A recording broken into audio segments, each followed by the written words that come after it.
to Muscle in the Morning. I'm Dave Palumbo, and today is Friday, April 26th, 2019. Let's find out what's going on in the world of bodybuilding and fitness.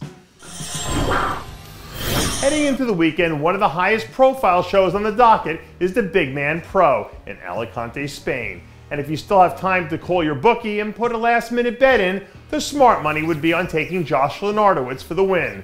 The official lineups for the event were announced earlier this week, and Lenartowicz is one of a handful of high-level guys who are making the long trek out to Spain this weekend looking to make a statement.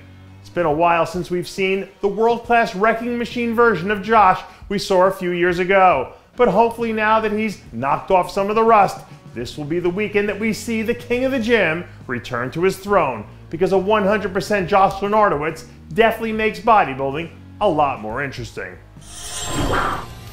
One of the other big names on the roster for the Big Man Pro weekend is everyone's new favorite superstar in training, Rafael Brandao, who a lot of people also think has a legitimate claim to being the top dog in this weekend's events.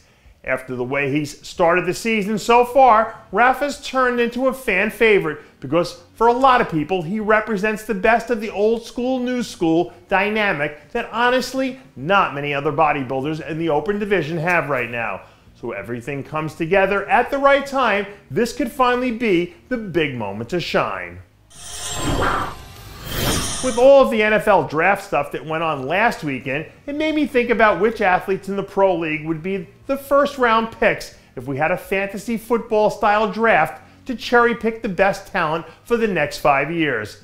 And deep down, something tells me that Sergio Oliva Jr. would be one of those athletes who manages to slide into the late first round.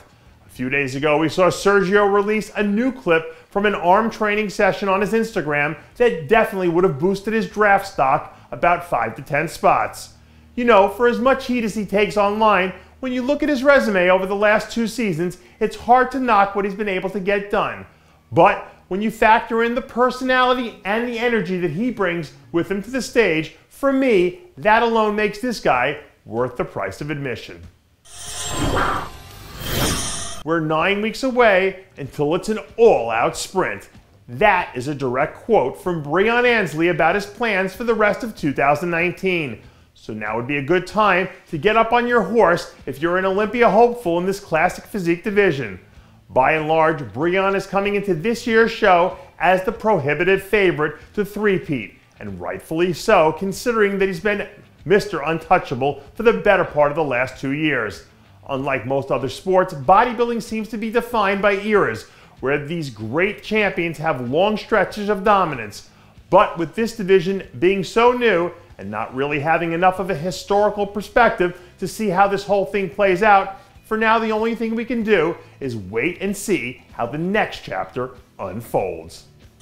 I don't know if any of you guys remember that whole Dave Palumbo 6 foods that work thing from a few years ago, but in my head, that's how I feel Dusty Hanshaw thinks about his training. There are 6 movements that work, and nobody can tell him anything different. A few days ago, we saw Dusty and his team release a short clip from another arm day blast, where we see the old veteran staying true to his old blue-collar roots. Personally, I love the fact that Dusty is a throwback to another generation, because I think there are a lot of people who would be well served by adopting some of his mentality. And it would be awesome to see him come out and have a great season this year, just to throw it in the face of the whole pink dumbbell crew, who seems to think all of us dinosaurs have it all wrong for all those years. And that does it. Yet another edition of Muscle in the Morning. I'm Dave Palumbo, reminding you to always be true to your passions. And make sure to follow us on Facebook, Twitter, and Instagram.